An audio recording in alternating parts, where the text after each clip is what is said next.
So this is the buttonholes zigzag. So, excuse me.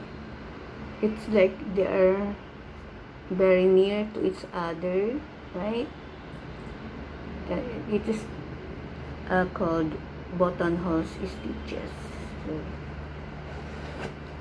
next video, I will do the buttonholes holder. Then the last that I will do is to trim these for holding it like that, and it's done.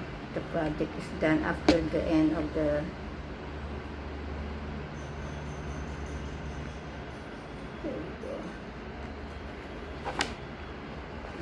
you can do 2 pockets because this one is not for selling, it's a gift present to my daughter.